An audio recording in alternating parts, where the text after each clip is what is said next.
mooy Léopold Sédar Senghor jël li nga xamante mooy plein pouvoir nekk président de la République. oui pourtant de léegi nii bi ñuy yëg fii on a discuté avec Agibou Kane ak Mbagnick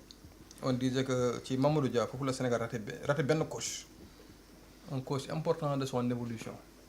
Je pense que même que comme on est dans l'ère des célébrations et des glorifications, je crois que au-delà de Thiaroye 44 effectivement c'est une date à célébrer, mais je pense que le 17 décembre aussi date la bu ñu war a célébrer parce que ci la ñu jiiñ ki nga xam ne mooy Mamadou Dia d'avoir perpétré un putsch ba li ci xew yépp xew ñu emprisonné ko, ensuite il y a eu la libération, la grâce d'abord, ensuite il y a eu l'amnistie et puis voilà tout ce qui s'est passé après ba finalement loolu li mu indi sax mooy comme tu l'as dit une présidentialisation du pouvoir alors que le Sénégal était parti sur un régime parlementaire te ñëpp xam nañ ne du point de vue des institutions, du point de vue démocratique, régime parlementaire moo ëpp en tout cas li muy jox ay liberté li nga xam ne moom mooy citoyen ak li nga xam ne moom mooy en tout cas les ayants droit parce que régime présidentiel donc boo comparé rien que par exemple les États-Unis et l'Angleterre da ngay xam ne Angleterre bon je pense que moo gën a démocratique que les États-Unis parce que régime présidentiel là on promeut des hommes forts alors que dans les régimes parlementaires on promeut des institutions fortes pour paraphraser Barack Obama. Donc en tout cas de cause je pense que quand même Mamadou Dia en tout cas le fait d'avoir perdu Mamadou Dia ça a été une perte pour le Sénégal. Le Sénégal a beaucoup perdu avec Mamadou Dia. Quand je lisais ces mémoires-là, mémoire d'un vieux militant, quelque chose comme ça, mais da ngay xam ne Sénégal on a raté beaucoup de choses. Ak xoolal léegi actuellement ni li ñuy wax ni par exemple les Mabouba Thiam dama koy dégg muy wax ay les coopératives agricoles au niveau des kii mais loolu mi ngi woon ci plan Mamadou Dia en 1962 le plan Mamadou Dia Lebré. Donc là su fekkee en 2024 bon des jeunes qui sont nés bien après les indépendances, qui sont nés même après les 1970 su fekkee ne ñooy dem aujourd'hui di instaurer wala di bëgg a restaurer loo xam ne Mamadou Dia xalaatoon na ko en comment dirais-je en 1960 wala au début des années 60 donc ce qui veut dire que il était vraiment en avance sur son époque et que vraiment c'était un visionnaire. Donc vision boobu donc le fait que maintenant il y a eu un coup d'arrêt avec comment dirais-je ce coup d'état bon parce que ça a été jugé comme tel, il a été jugé pour ça, atteinte à la sûreté de l'État ak yooyu, condamné bon ensuite gracié comme je l'ai dit, amnistie ak yooyu, mais donc ce coup de frein là à travers ce coup d'état donc ça nous a fait un grand bond en arrière boo xam ne bon ça va nous poursuivre sur des décennies. Donc vraiment man moom à chaque fois chaque 17 décembre moom j'étais pas là quand les événements se passaient, mais li ma ci lire rek ci ay livres ak li ma ci nettali ci mag yi nga xam ne dama doon waxtaan ak ñoom donc damay am benn kii quoi, damay am benn ñu koy waxee encore benn kii de cœur quoi. damay am benn mal boo xam ne bon ba léegi nii gisaguma vraiment loo xam ne mi ngi koy soulager quoi. D'accord alors Awa Diop Ndiaye ni ko Ibrahima Anne waxee mooy que sénégalais yu bëri dañuy naan suñu départ ñu ngi ko raté ca Mamadou Dia. bokk na ci Pape ci li nga xamante ne raté nañu suñu départ ci ki nga xamante ne moom moo di le Maodo. ba nga xamante ne tey jii quand on te parle du Maodo dafa am génération yi ko fekkewul sax dañuy am benn estime bi, dañuy am benn yëg-yëg bi ci ki nga xamante ne moo di Mamadou Dia. ba nga xamante ne ñu bëri Pape dañu commencé wu di approprier wu le Maodo ba nga xamante ne dafa am ñoo xamante ne dañoo dem ba dippee seen bopp le jaïste. Les jaïstes. Ndax am na jéego yoo xamante ne mi ngi ko doon teg ci Sénégal souveraineté wam ci moom boppam yemul woon ci wàllu li nga xamante ne moo di suñu moomeel mais moom suñu bopp par rapport à notre culture même. Par rapport ak ñun suñu dayoo fi ñu war a toll ci li nga xamante ne moom moo di Afrique ak yi ni mel. Ci côté boobu la Mamadou Dia doon gën a xiir li nga xamante ne moom moo di askanub Sénégal yee leen ci fànn boobu. Gis nga révolution bi ñuy dund tey jii Pape. Oui. Si au temps de Mamadou Dia amul woon frein bu mel ni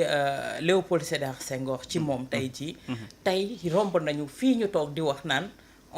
on espère être souverain dans combien de temps, on espère se développer dans combien de temps, on ne parlerait pas d'émergence tey waxu fëgg jaay doon ñu ko fi wax. non bu fekkee ne au temps de Mamadou Dia tey jii Senghor amul woon benn problème boo xamante ne par exemple li mu bëggoon développer moom ak par rapport ak Mamadou Dia li mu bëggoon moo di ne par exemple Sénégal first bëgg développer li nga xamante ne moo di panafricanisme fekk boobu moom ak Léopold Senghor bokkuñu li nga xamante ne moo di vision ci fànn boobu kooku comme ni ma ko doon waxee jël cahier de charge su nguur faloo dem France jëli cahier de charge kon dakkoon na bu yàgg mais malheureusement ci guerre politique loolu moom moo tardeel Sénégal problème de personne moom moo tardeel Sénégal tey ji Dia en a souffert ba nga xamante ne tey mënuñu woon àgg foofu tey ji ñi nga xamante ne moo di les Senghoriens et les diaïstes tey soo leen tegoon les diaïstes sont beaucoup plus mis en exergue, sont beaucoup plus idolâtrés que les Senghoriens. Tey jii te li ñu ko yóbbee moo di ne c'est bon à savoir Pape qu'on retrace l'histoire pour montrer aux Sénégalais ñun suñu frein développement fan la commencé woon et c'était dû uniquement à des guerres crypto-personnelles mais également c'était dû à la France. Il faut pas l'occulter. La France avait sa main mise sur nous et nos dirigeants d'alors ay tubaab la ñu woon parce que tey jii li ñu doon xënte ci boobu moo di ne avoir un grand-mérien à la tête du Sénégal koo xamante ne suy làkk tubaab da nga naan waaw suñu tubaab bi si loolu lañ doon xonte fekk Mamadou Dia boobu mi ngi doon bëgg dindi ci li loolu bëgg dindi li nga xamante ni moo di colonisation boobu décolonisation la doon woote ci fànn boobu. femme nue femme noire dem takk femme bu weex tàll. waaw voilà donc il y avait beaucoup de contradictions par rapport à ça. Et loolu également dafa woon Pape la relation humaine. Période boobu dund nañ ko te li ñu xamoon moo doon ngor. moo doon dafa am terme yoo xam te ne dañ ko doon utiliser autant mais defe naa ne terme yooyu tey lañ koy doog a jëmmal mais comme je dirais que ku jur doom deewoo tey defe naa ne Mamadou Dia le Maodo ñi nga xamante ne du ñu ay doomu gañoom tey jii ñoo ëpp te doomu xolom yooyu nga xamante ne tey ñoom ñoo fi nekk tey ñoom ñoo impulsé ce changement là tey soo xoolee Macky Sall moo doon jéem a defar mais man defar boobu mooy tuddee ko building administratif bi mais dafa amoon ay contradiction ci doxalinam moom ak Mamadou Dia de son vivant ak ni nga xamante ne tuddee na ko mbir moobu tey nga ñëw au sein du parti Pastef ñoom seen permanence dañ ko tuddee woon le Maodo am école du parti boo xamante ne le Maodo la kii bi tudd te Abdoulaye Ndiek Sarré moo ko yore woon defe naa daara Cheikh Anta Diop daara Cheikh Anta waaw comme ñooñu dafa am ñoo xamante ne dañ leen jël pour symboliser li nga xamante ne moo di le panafricanisme mais également être sénégalais de souche jàngale li nga xamante ne moo di suñu ay réalité moom moo mun a impulser le développement comme je dis rek Pape bu ñu occulter la culture elle est au début et à la fin de tout développement te ñii si loolu la ñu doon impulser alors Ayoba tey jii di 17 décembre gannaaw ba ñu dakkalee li nga xamante ne mooy régime lu mu tudd sax régime parlementaire bi indi régime présidentiel dañ si tegaale aussi multipartisme ñu jëlee ko fa teg si aussi ñu waajal procès bi nga xamante ni moom la ñuy tëjee sax après ki nga xamante ne mooy Mamadou Dia à perpétuité parce que jàpp nañ daf doon def coup d'état ki yu ni mel tey ñu bëri jàpp ni histoire du Sénégal boobu la duñ ñu ko jàngal parce que dañuy bañ quand même amaat ay yeneen Mamadou Dia heureusement nag ba ñi fi nekk ñi ngi leen di xool di gis si ñoom ay doxalin yoo xamante ni ñi ngi ko doon gis ci Mamadou Dia. Ah ben j'espère que ñi fi nekk jàng nañ bu baax ci histoire Mamadou Dia ak Senghor parce que quoi qu'on en dise Mamadou Dia ak Senghor c'était des amis qui partageaient des combats politiques dans les années 45 avant les indépendances ba looloo leen indi ci pouvoir bi effectivement après l'exercice du pouvoir de 1960 à 1962 malgré qu'ils étaient amis après nit ñi fexe nañ ba séparer leen indi divergence entre Dia ak Senghor Dia mi nga xamante ne à l'époque régime parlementaire bi may na moom moo ëppoon doole ci gouvernement bi nit ñi fexe nañ tey jii ba dugal ci bopp Senghor bi ni kii daf la bëgg nu mu tuddati génne ci li nga xamante ni tey jii mooy régime def naa loolu moo indi lu ëpp ci seen clash bi boo ko transposé tey jii ak li ñu am diggante Ousmane Sonko ak Bassirou Diomaye Faye gis nga ni même avant présidentielle bi nit ñi ñu ngi leen doon jéem a tàkkale bi ñu ñëwee ci nguur gi Bassirou Diomaye Faye ñu def ko président de la République Ousmane Sonko nekk premier ministre tey jii ba léegi nit ñi nga xamante ni ñu ngi leen di jéem a tekkatle ñoom kiiwuñu noppiwuñu ba léegi ñu ngi leen di jéem a séparer te je pense que entreprise boobu bés bu aboutiree li xew 1962 tey jii mun naa xewaat li nga xamante ne tey jii mooy Sénégal ñaanuñu ko yàlla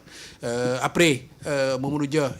doyen Ibrahima Anne a parfaitement raison dañoo raté foofu suñu benn coche bu mag ci suñu histoire quand même parce que amoon na ay projets yu ambitieux pour Sénégal ci domaine souveraineté domaine économie agriculture amoon na ay projets yu mag pour réew mi malheureusement pour des raisons politiciennes purement politiciennes projet yooyu yëpp après dafa nax saay après bi nga xamante ni Senghor parce que dañ ni Mamadou Dia moo boon coup d'état mais en fin de compte Senghor moo coup d'état Mamadou Dia en 1962 organisé fi benn élection 1963 boo xamante ni moom rek moo doon candidat ci dañuy fàttali boobu la parrainage lañ ko créé mu candidat yi nekkoon ci opposition bi soxla woon 10 députés alors que assemblée ba ay députés kii rek ñoo fa nekkoon ay députés socialistes rek ñoo fa nekkoon donc amuñu woon ku leen parrainé de ce fait Senghor s'est retrouvé seul candidat en 1963 mu gagné élection yi avec 100%. Le 1er décembre nit ñi génn di manifester il a ordonné à l'armée de tirer sur la foule il y a eu 40 morts fii sur les allées du Centenaire avec 250 blessés ñenn ñi nee nañ bilan bi ëpp na sax loolu donc tey jii ngay gis ni Sénégal depuis boobu pour man la ñu raté suñu train histoire ba tey jii nga xamante ni mi ngi ñu embarqué ci beneen train boo xamante ni def ñu dugal ci régime hyper présidentiel nga xamante ni président bi tey jii nanguwul bokk kenn ak nguuram nangu ko bokk ak keneen bien sûr on a après am na benn assemblée bu ñu tuddee assemblée nationale boo xam ne président bi day débrouillé wu ba ñi fay nekk yëpp dañuy nekk ci sous ses ordres loolu lañ fi am depuis en tout cas 1963 ba léegi moom lañ fi am président boo xamante ni day am ay pouvoir yu bari diriger politique bi diriger dëkk bi ci d'une manière vraiment partisane ak politicienne ba lépp li nga xamante ne waroon nañ ko entamer tey jii ci ay révolution ñu yaakaaroon ko ci Wade en 2000 la première alternance mujj wuñ ko am pour des raisons politiciennes Macky Sall ñëw fi en 2012 ça a été pire xaw tuut mu tàbbal ñu ci benn kaw boo xamante ni c'était indescriptible en 2024 balaa ñuy xeex ba moom mu organiser élection pour jóge fi tey jii on a eu notre alternance générationnelle peut-être en 2024 ñu yaakaar ni quand même ñii fi toog dinañ inspiré wu ci li fi xewoon avant 1962 diggante Dia ak Senghor pour bañ a refaire les mêmes erreurs parce que vraiment Ousmane Sonko ak Bassirou Diomaye Faye suñu xoolee ba nit ñi séparer leen ci seen ànd bi ça va nous replonger dans les années 62 ñu tàbbiwaat ci beneen crise Senghor Dia boo xamante ni vraiment instant bi Sénégal soxlawu ko. Alors Georges Nesta mii quand même loo xamante ni waroon nañ ko jàngal suñu xale yi ñu xam suñu histoire parce que 62 ñu bëri jàpp nañ si le Sénégal tardé ba tey ndax bu crise boobu la amul woon ba mu mujj aboutir que Senghor jël pouvoir bi teg ci multipartisme mu jëli ko fi moom kese mu ne fi ba yeneen jamono mu doogay indiwaat multipartisme teg ci aussi yoon yi mu jëloon du yoon yoo xamante ni moom la Sénégal bëggoon jël wala moom la waroon jël pour que voilà tey jii jafe-jafe yi ñu am ñu bañoon ko am. Bon xam nga la crise de 62 Sénégal waroon na fa jóge nekk le premier pays fii ci Afrique nekk am régime parlementaire. Parce que ça quand même c'était important. bul fàtte ne on était à l'aube des indépendances comme on dit donc réew yu bëri Sénégal Afrique amoon nañ seen indépendance mais ni ñu daan doxale Senghor nu mu daan doxale ak Mamadou Dia boobu Sénégal rek ak amoon donc c'était une très belle avancée boo xam ne président de la République xam na lan mooy rôle am mais le président du conseil parce que daañu ko sax premier ministre on l'appelait le président du conseil donc président du conseil boobu tamit xam lu ko war par rapport à la démarche par rapport naka la ñuy diriger le pays te Mamadou Dia Senghor dafa amoon chance avoir un président du conseil boo xam ne il connaissait le Sénégal mieux que Senghor parce que Senghor dafa teel a génn Sénégal alors que Mamadou Dia dafa nekkoon instituteur fii Sénégal Bambey bii jàngale na fa comme instituteur. enseignant de brousse. waxuma la muy jàngale fii Dakar ak ay Thiès ni de si biir àll bi. donc xam déjà lan la béykat yi di dund si àll bi. lan mooy manqué lan mooy agriculture bi nga xam ne parce que. Afrique dañuy tàmm bu ñu jëlee indépendance comme Houphouët-Boigny mu ko doon waxee naan l'agriculture c'est le moteur du développement il y a même quelqu'un bi nga xam ne di doon wax ne mais l'Afrique vit une contradiction boo xam ne kenn mënu ko nettali yow dañu lay naan booy jàng école dañu lay naan le français obligatoire l'agriculture elle est facultative dans certaines pour nga jàng ko gisoo benn école boo xam ne jàng matière alors que ñoom ñoom Mamadou Dia à l'époque effectivement il connaissait déjà lan mooy njëriñu agriculture moo tax à l'époque ñu nga xam ne fekk nañ ko il savait bien que l'agriculture à l'époque se portait très bien. C'est après maintenant que bu amee les trucs la sécheresse dans les années 70 que l'agriculture a commencé à décliner mais malheureusement comme on dit rek am na nit ñoo xam ne des spectateurs en politique am na ñoo xam ne dañu nekk ci ginnaaw mais bëgguñu certainement ñii ànd nii ñu kon ne di ànd et cela a poussé Senghor à penser que kii kat boo moytul ak nu muy diriger le conseil là man je ne serai que genre reine d'Angleterre wala une poupée habillée boo xam ne day toog fi rek au palais du am benn mainmise sur ni réew mi di doxee donc il a tout de suite pensé que ce monsieur là su ma ko bàyyee nii boo moytul day xëy rek jëlee ma fi ba palais yóbbu ma à la prison ne ma kii toogal fii déposé voilà comme ni wala def ko résidence surveillée voilà très bien donc loolu boo ko dugalee si xelu koo xam ne day jiite réew rek surtout à l'époque bi nga xam ne y avait beaucoup de coups d'état militaires en Afrique donc président boo wax loolu rek da koy daal di gëm et il a fomenté il a créé des charges de toutes pièces teg ko si kaw Mamadou Dia à l'époque Mamadou Dia fii la dëkkoon Médina këram moo nekk léegi maison Douta Seck il est boo lire son livre là les mémoires de Mamadou Dia boo koy lire mais yaram day daw dans les conditions dans lesquelles ñu fekk ko këram fii yóbbu ko tëj ko dóor ko yóbbu ko condamné ko yóbbu ko Kédougou pour quelqu'un boo xam ne c'est juste pour s'opposer à certaines pratiques yi nga xam ne Senghor da ko daan def parce que bul fàtte ne boobu la lu ñuy wax tey ay politisation de la justice si Mamadou Dia la démarré au Sénégal véritablement jël la justice pour humilier un adversaire pour écarter ton adversaire si Senghor la commencé ak Mamadou Dia malgré tout il est sorti malheureusement pour lui bu mu jógee Kédougou il a perdu la vue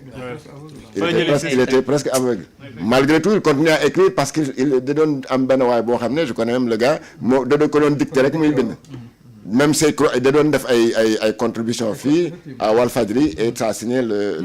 je sais pas comment le Maodo quelque chose comme ça donc voilà donc un pan de l'histoire du Sénégal boo xam ne c'est vraiment regrettable qu'on en est arrivé là Senghor moom tamit devenu tout puissant maintenant on n'élit plus des genre kii gars yi di théoriser la dualité au sommet de l'État on ne l'avait plus vu ba Ablaye ñëw ñu am loolu bu moo indi problème u Ablaye ak kii Senghor était tellement puissant qu'il nous a choisi son successeur mais voilà il est tellement puissant que il a traficoté parce que à l'époque il était gars yi ñu ko doon ragal les politiciens aussi parce que ku jéem a créer parti politique wala ngay jéem a kii nii yow si kaso bi ngay mujjee waaw